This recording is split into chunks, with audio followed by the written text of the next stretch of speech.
Mackenzie Johnston with Cattle News Central, bringing you your March 21st cattle industry headlines. Brought to you by AgRisk Advisors. They provide risk management programs to livestock producers all across the West. Whether you are concerned about price or weather risk, AgRisk Advisors, they are here to help. With current day market fluctuations, you and I both know there is nothing more important than locking in a price floor on your cattle. So if you'd like to learn more about an LRP, I encourage you all to reach out to an advisor today. Also sponsored by American Beef Producer Magazine. They offer in-depth articles on a wide variety of topics within our industry. They feature award-winning photography and so much more within all of their editions. If you'd like to check out their most recent edition, their March edition, or any other recent issues, whether it be February or January, all you got to do is click on the American Beef Producer link above in the caption. That will take you over to their Facebook page where you can check all of that out. American Beef Producer Magazine, guiding beef producers for over 25 years. And finally, Circle 5 Cow School. If you're wanting to learn how to preg check your own cows or start AIing, Circle 5 Cow School is the way to go.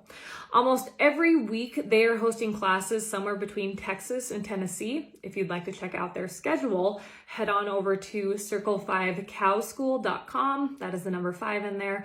Or you can go ahead and just give them a follow on Facebook.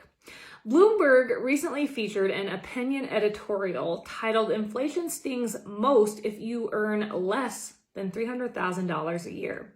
This article, of course, features the hot topic of inflation and also gives Americans some tips on how to deal with the increased prices of both fuel and food.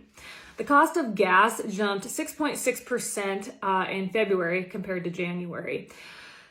And the article believes the best way to fix this issue of higher fuel prices is to just start using public transportation. But of course, that doesn't work for many Americans, considering a lot of us, we live in rural areas, or we just don't live in areas, even if it is a populated area, public transportation is not available.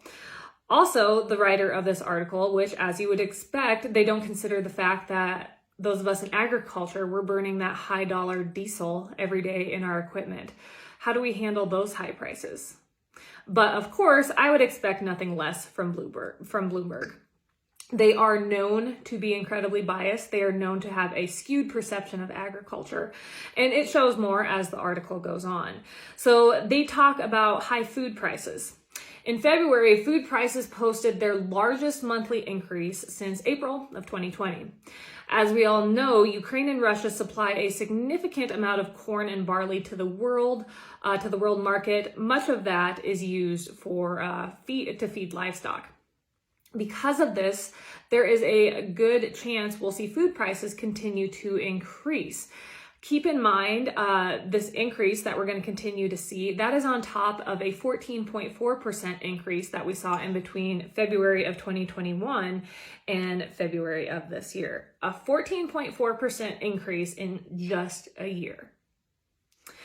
So this opinion piece suggests Americans should switch out traditional meat for meat substitutes like beans and lentils. These alternatives are more efficient, healthier, and a cheaper way to get calories. Like I said, incredibly biased and very detached from what is really going on in agriculture. You talk about efficient, lentils and beans. No, they are not efficient than us producing beef. And you know, there's a good chance that a lot of people won't read this opinion piece. It's just an opinion piece, but at the same time, this is getting put out to the general public. And this is something we definitely need to be worried about when it comes to agriculture. We're always focused on a lot of issues in agriculture, and I'm not taking away from any of those. But this article is just an example of those on the outside attacking our industry. And we've left the door open for them to come on in and make false claims against our industry because we're too busy fighting against each other. So this is something we should definitely be worried about. AgriView has reported that on March 14th, Russian soldiers set up a base on Pastoshenko, on the Pasachenko dairy farm near Carson, Ukraine. According to dairy farmer Andriy Pastoshenko, his staff of 70 at the dairy are working in fear, but they continue to do their daily jobs as usual for the most part, and the Russians are polite thus far. Pastoshenko has begun slaughtering his dairy herd to feed his family, his staff, and also local villagers. On average, they slaughter about 1 cow every 2 days. He's also turning his grain supply into porridge and cow's milk into other dairy products so everyone will have enough to eat. Besides the staff, Pastoshenko's 15-year-old son is also on the farm. His wife and other son fled to their townhome about 350 miles away from the farm. Pastoshenko and his son would have went along. However, if they were to leave, Pastoshenko is almost certain that the villagers would slaughter all of his cattle for food.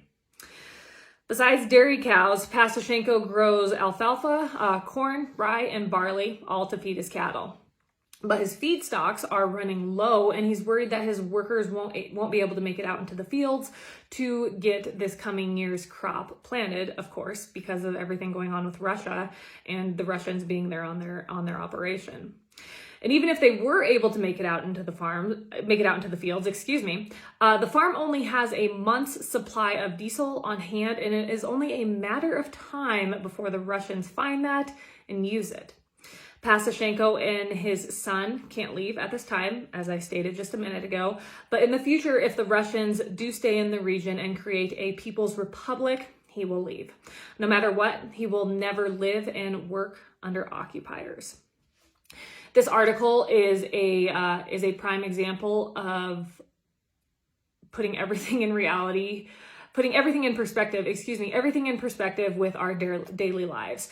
And what I mean by that is the fact that here in America, we live in such a bubble. Even those of us in agriculture, I believe we often live in such a bubble. You know, things are darn good. Even though we think they're really bad sometimes, we can talk about high fuel prices, we can talk about drought, we can talk about cattle markets, we can complain about all those things and 12 other things on top of that. But thank the good Lord, we have those things to complain about. It is unreal what Ukrainians are going through. It is hell on earth. And as I've said and many others have said along the way, please continue to pray for those folks. They don't deserve it. No one on this earth deserves to be treated like the Russians are treating them, like they are slaughtering them. This last week, I don't know if you caught it in the news, but there were 10 individuals that were in a line lined up to get bread, and they were shot. They were standing in line to get bread, and they were shot dead. Again, we have so many first world problems here. You can talk about fuel, as I stated a second ago. And I've been just as guilty. I complain about paying $4.75 for diesel. But thank goodness I can roll up to the pump and fill up my pickup and go where I need to go. Thank goodness I can open my refrigerator, my freezer, and I have plenty of food, more than enough. Thank goodness I don't have to wake up every morning and worry if a bomb is going to be dropped on me. I think as Americans, we just need to slow down and put everything in perspective. Sometimes the life we live is damn good, and we need to be thankful for that. And as I said, we need to continue to pray for Ukraine and that whole situation. Meeting Place has reported that last week, the National Pork Board delegates approved a reduction in the pork checkoff. As of January 1st, 2023, the rate will be reduced by 12.5% to 35 cents per $100 value per live animal. The current rate is 40 cents per $100 value. The resolution passed the delegate body with 94% of shares voting in favor of the reduction. According to the National Pork Board's president, Gene Noam, producers have told industry leadership they expect their dollars to be used efficiently and strategically. Sounds familiar. He went on to say these resolutions reflect a desire to be more responsive to industry needs and challenges and to present a more unified and consistent voice across the industry. The Pork Board will continue with research, promotion, and education. Finally, Reuters has reported that JBS South America will start producing organic fertilizer using waste from its own facilities. As we all know, Russia has been hit with a plethora of sanctions since they invaded Ukraine, and unfortunately for Brazil, Russia is the nation's biggest supplier of the NPK mixture of nitrogen, phosphorus, and potassium. Brazil relies on imports for about 85% of its fertilizer that it consumes. So of course, JBS saw this situation and thought they could just make a little extra money on the side. The initiative required an upfront investment from JBS of $426.74 million. So just pocket change for JBS. That is all I have for you guys this morning. I hope you all had a great weekend. I hope you were able to enjoy the beautiful weather. My gosh, this is my favorite time of year. It does not get much better. You guys have a fantastic Monday, and I'll catch you later.